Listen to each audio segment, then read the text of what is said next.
Muito bem, Paulo Pinto. Nem todos os futebolistas são Ronaldo, não é? Vamos a aspectos práticos neste momento. Redução de salários para o ano que vem, salário mínimo em dúvida. Há um conjunto de medidas que os sindicatos e alguns partidos querem levar a cabo em matéria jurídica. É possível haver um volte-face, nomeadamente com uma providência cautelar que trava algumas destas medidas que estão em cima da mesa? E algumas já... Vai ter mais que uma opinião. Neste caso, agora peço a sua. Vamos ver. Há uma dimensão, se quiser, laboral nessa questão e há uma dimensão constitucional nessa questão.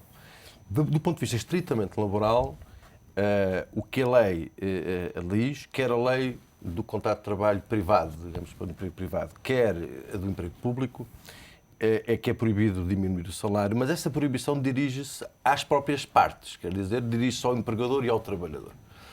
Isto é, dirige-se, evidentemente, ao empregador que não pode baixar o salário, mas é uma regra geral, sozinho, porque não se pode alterar um contrato contra a vontade da outra parte, mas a parte importante é que diz que mesmo com o acordo do trabalhador não pode baixar o salário.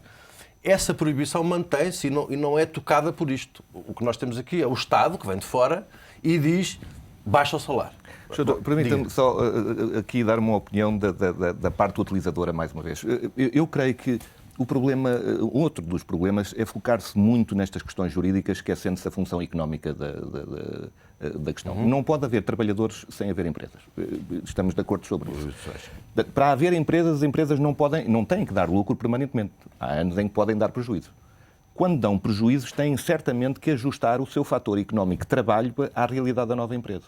E isso passa, ou pode passar, ou por reduzir o salário, efetivamente, ou por reduzir o número de trabalhadores.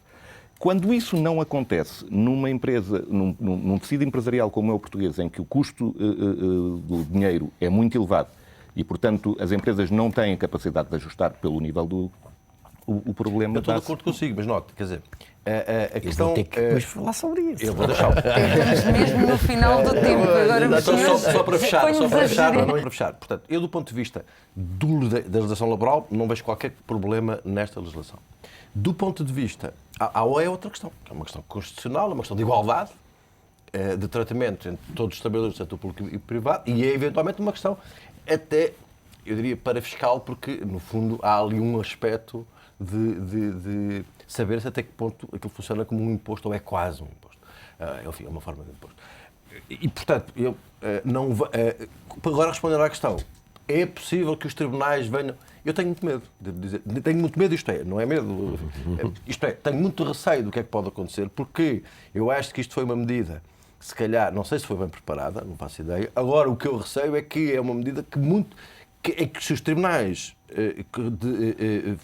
com alguma frequência, vierem declarar inconstitucionalidade ou a ilegalidade daquilo... Podemos ter a medida bloqueada ou a Podemos, patinar, para passa a efeitos de expressão, índice e de imagem lá para fora e de taxas de juros, vai ser terrível. Sr. Pereira. Pois, eu não tenho a menor dúvida da inconstitucionalidade da medida. No que diz respeito, a medida para já é uma medida que abrange os antigos funcionários públicos, portanto, sujeitos atualmente, na sua maioria, não todos, os elementos das Forças Armadas, polícias, magistrados não, estão em regime de nomeação, mas todos os outros funcionários públicos, como nós, professores universitários, deitámos-nos funcionários públicos em 31 de dezembro de 2008 e acordámos em regime de contrato de trabalho para o exercício de funções públicas no dia 1 de janeiro de 2009.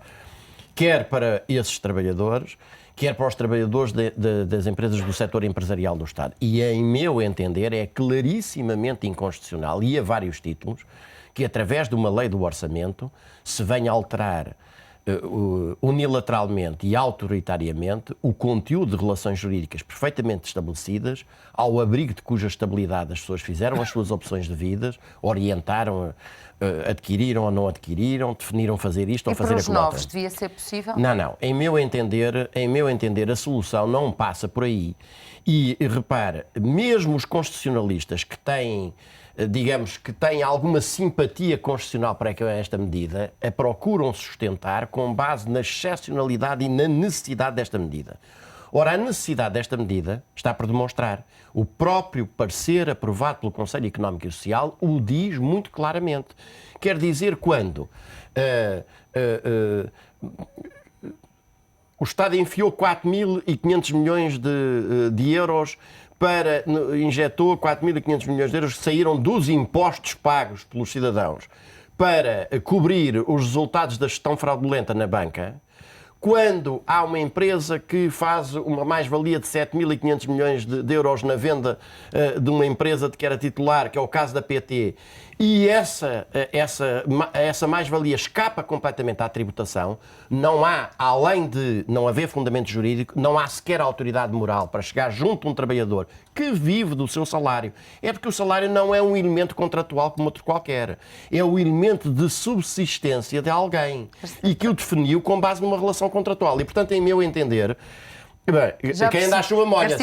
Já percebi que vai ter grandes desafios para 2011. Não, já é público e notório que eu já emiti pareceres sobre essa matéria, no sentido da inconstitucionalidade.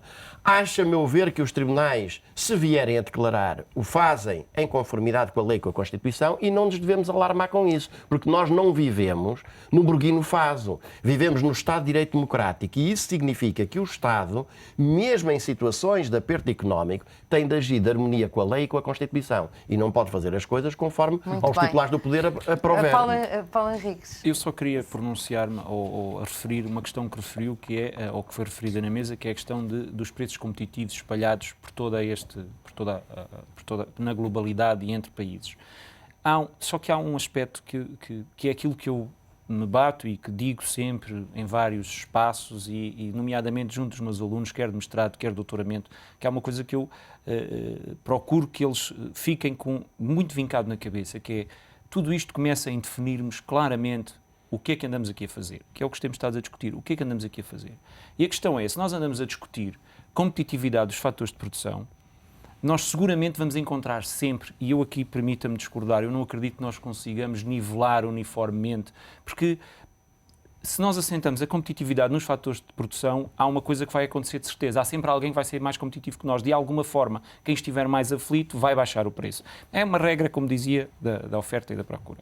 Agora, há outra forma. Consigo responder. Há outra forma que podemos resolver. Há outra forma que podemos fazer para resolver isto, na minha opinião. É percebermos o que estamos a fazer aqui e percebermos, não para amanhã, mas para o futuro. Ou seja, termos uma orientação de largo prazo, no sentido de ir construindo a realidade que queremos que aconteça. Ir construindo esse futuro. Até porque há uma agenda da Europa para 2020, há aqui um trabalho a fazer que comecemos ontem, não é? Repare, só por causa desta agenda, é só isto que ele diz isto.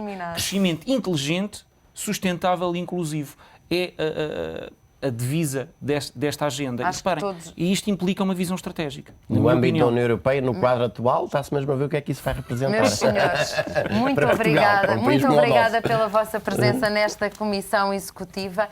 É o ponto final na Comissão Executiva. Hoje estivemos a falar do mercado de trabalho. Amanhã vamos falar do cluster aeronáutico e do aeroporto de Beja. Até lá, fique com o ETV.